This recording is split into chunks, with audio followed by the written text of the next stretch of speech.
Please welcome the next President of the United States, Governor Mitt Romney.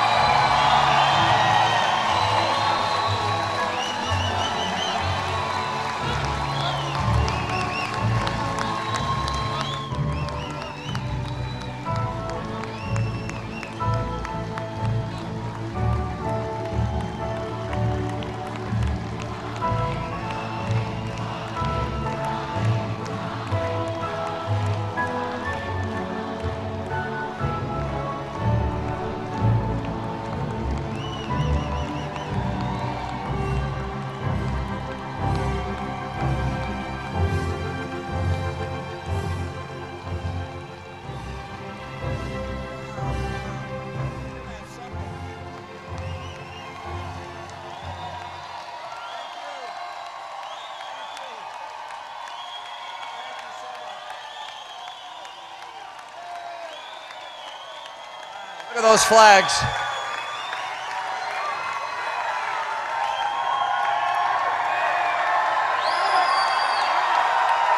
Thank you. Thank you. Thank you. Well, Virginia really knows how to say hello. Thank you.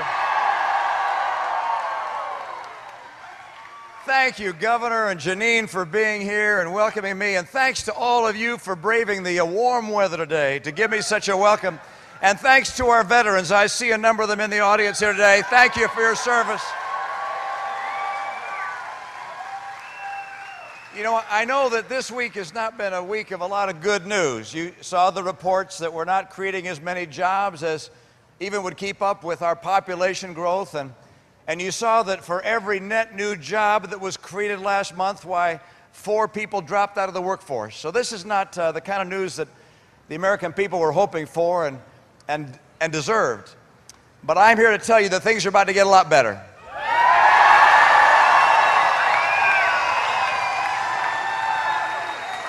But that's going to require you doing something important, and that's electing me the next President of the United States.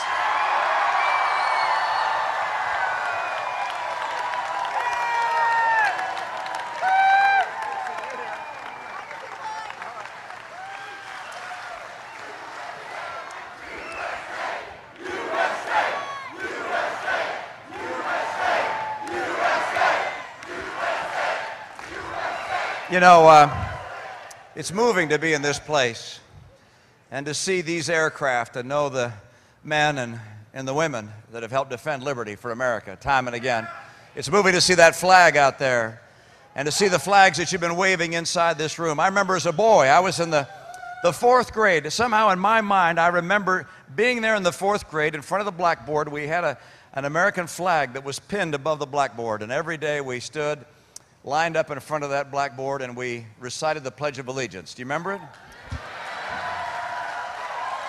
I pledge allegiance to the flag of the United States of America and to the republic for which it stands, one nation, under God, indivisible, with liberty and justice for all.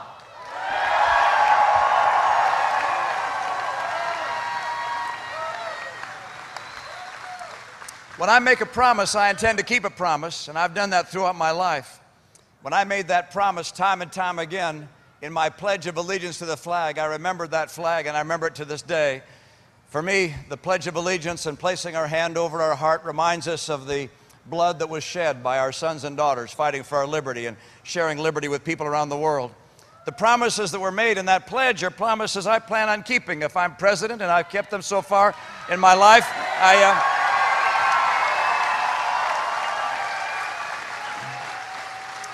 That pledge says, under God. I will not take God out of the name of our platform.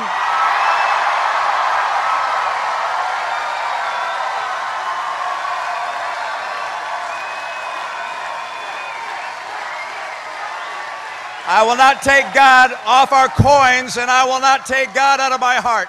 We're a nation bestowed by God.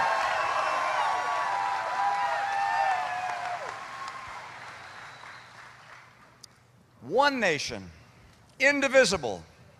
I will not divide this nation. I will not apologize for America abroad, and I will not apologize for Americans here at home.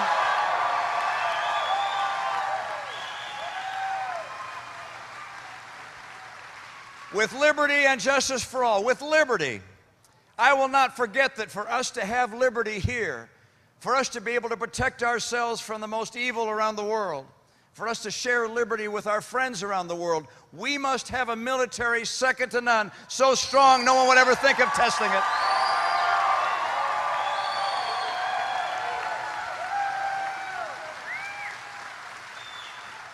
And I'm sure you know what's happening to our military. Our number of ships has gone from roughly 600 down. Well, the Navy said they had to have at least 313 ships minimum to carry out the missions that are given to our Navy. And we're already down to about 282, 283, something of that nature. And we're only creating about 9 new ships a year. I'd increase that to 15 ships. You realize...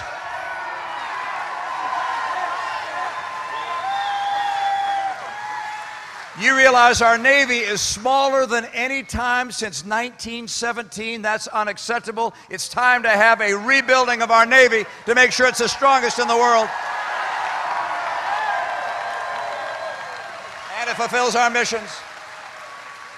Our Air Force is older and smaller than any time since 1947. Our troops have been stretched to the breaking point in the conflicts they've been enduring. And our hearts go to those that are in far-off places today, particularly those in Afghanistan who are in harm's way. We love them. We respect them. We honor their sacrifice. But to preserve liberty, we must have a commitment not just to more ships and more aircraft, but also, in my view, to more members of our armed forces. I will not cut our military. I will maintain our military commitment.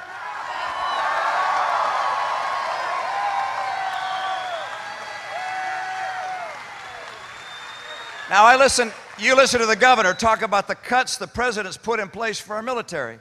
And then the sequestration cuts that the White House came up with, that's the idea of sequestration, they came up with it, according to a book that just came out from Bob Woodward. It was their idea. So we're talking about $1 trillion in cuts.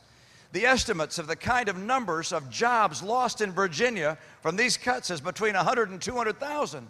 It's unthinkable. It's unthinkable to Virginia, to our employment needs, but it's also unthinkable to the ability and the commitment of America to maintain our liberty with liberty for all. And therefore, if I'm President of the United States, we'll get rid of those sequestration cuts and rebuild America's military might.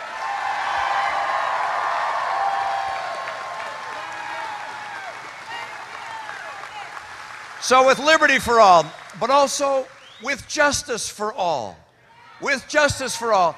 I don't think it's just to the next generation for us to pass on massive debts that we've amassed and pass on to them. $16 trillion in debt passed to them is wrong, and it must end.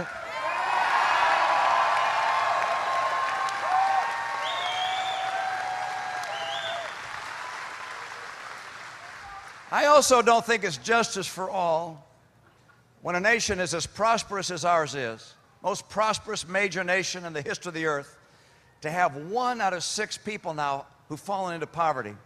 47 million people on food stamps. When the president took office, there were 32 million on food stamps. Now, 47 million. How can a nation so prosperous stand by with such a national tragedy? That is not justice for all. Now, with the unemployment level having stuck above 8% for 43 straight months, we remember that the president promised that if we let him borrow almost $1 trillion, he'd never let it reach 8%. It's been above 8% ever since. This president has not fulfilled his promises. And then he went to the Democrat convention and spoke at great length and had a lot of wonderful things to say, but he didn't say what he'd do to help people get jobs or come out of unemployment, or to get people that are poor back to the middle class. He doesn't have a plan. He doesn't have any ideas. And we got to make sure he doesn't have any more days in the White House after January.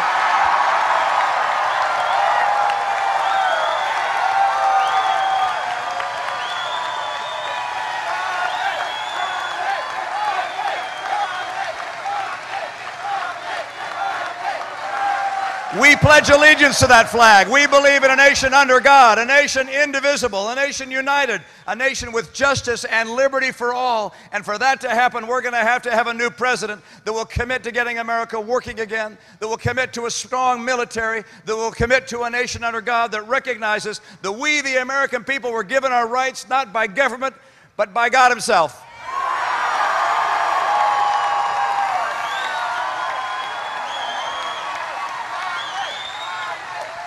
Now, unlike the president, you see, the president has promises and I have promises, but the difference is that I have a plan to fulfill my promises. And so I have a plan to get America working again, and I know it's going to work, because for me, this is not something I studied in school. It's something I did for 25 years, all right?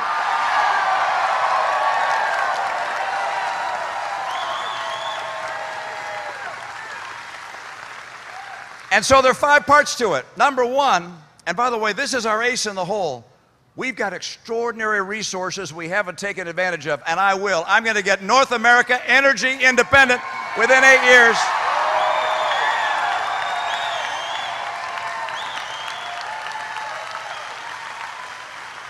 And by the way, that means instead of doing what the president did, which is cutting in half the permits and licenses for onshore drilling and offshore drilling on federal lands, I'll double them. And I'm going to open up Anwar and the Outer Continental Shelf.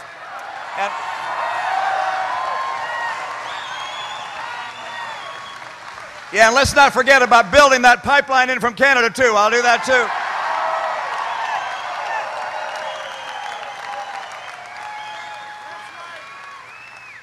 Number 2, I'm going to make sure that our workers have the skills they need to succeed today, and that our kids get the skills they need to succeed in a world where right now our kids are getting an education which puts them in the bottom third of the world. That's unacceptable. I will put the kids and their parents and the teachers first, and the teachers' union behind.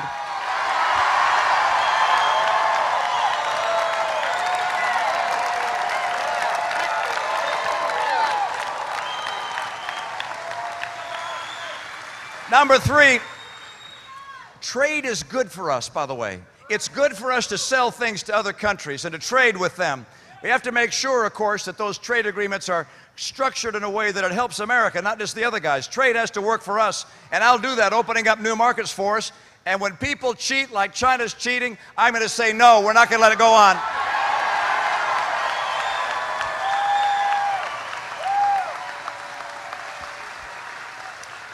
Number 4, we're not going to get entrepreneurs to risk their life savings to start a business, or big companies, let's say even foreign companies, coming here and building facilities here unless they know we're not on the road to Greece. And so to preserve and protect jobs and to create more investment in this country, I'm going to do something politicians have spoken about, but your governor has done, and I've done, almost every governor in America does it, and that is I'm going to cut spending and finally get America to a balanced budget.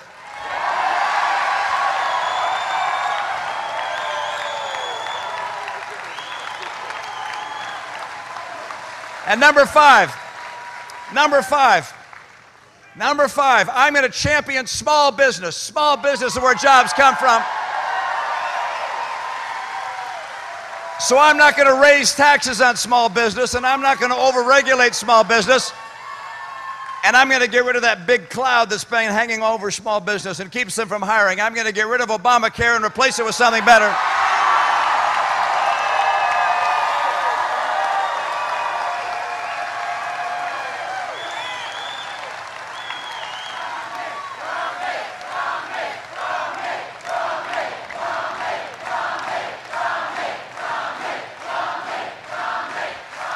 Look, this country's going to come roaring back. You do those 5 things, this country's going to come roaring back.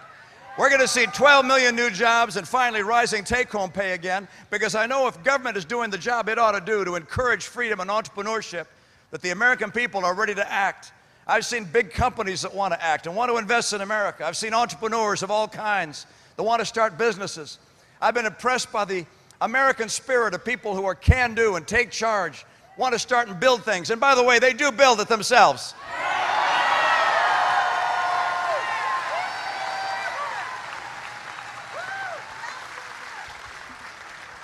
With those flags waving, I can't help but tell you just a story. I know it's warm for this experience, but I've been touched by all these flags and the patriotism in this place today.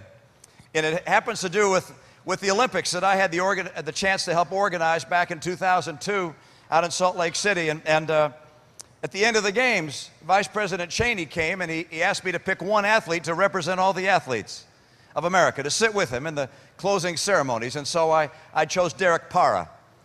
Derek's Hispanic American, born in LA.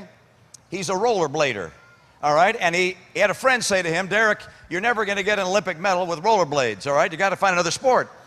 So Derek decided to try ice skating. And it turns out he was pretty fast.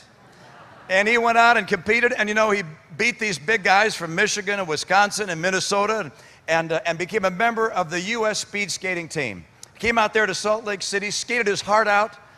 He won a silver medal in the, I think it was in the 1,000 meters, and then a gold medal in the 5,000 meters. Other way around, gold in the 1,000 and silver in the 5,000. Fastest man in the world on ice. I couldn't get over it. Derek Price, about 5'4", real strong guy, just amazing guy. So I invited him to sit with the vice president. He came in to sit down. I said, Derek, what was the most meaningful experience in your Olympics? I expected him to describe the race for the gold, where he got the gold. Instead, he said, no, Mitt, it was being honored to carry in the flag that had flown above the World Trade Center on September 11th, 2001, into the opening ceremonies.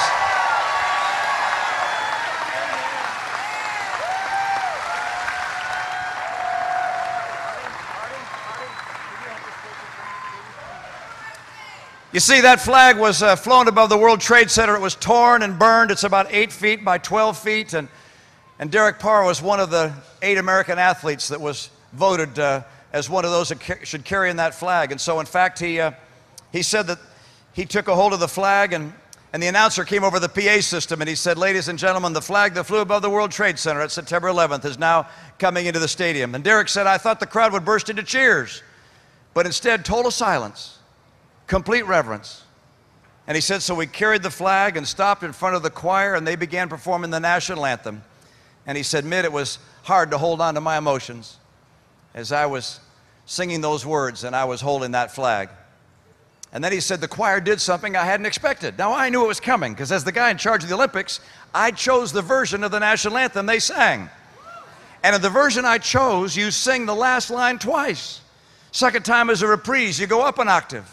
So the sopranos jumped up an octave, much greater orchestration. Oh, say does that star-spangled banner yet wave o'er the land of the free and the home of the brave.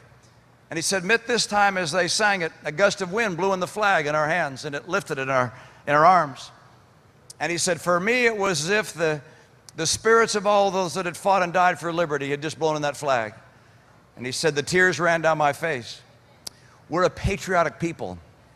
The American people love this country. We love that flag. We love our pledge. We love our God.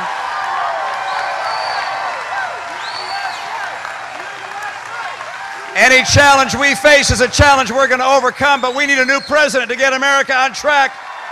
I expect to build a new future, a strong future for this country, and take back America. I love America. I love you. I love the work you do. I'll protect this land and keep it strong and create the future for your kids they deserve. Thank you so very much. Thank you.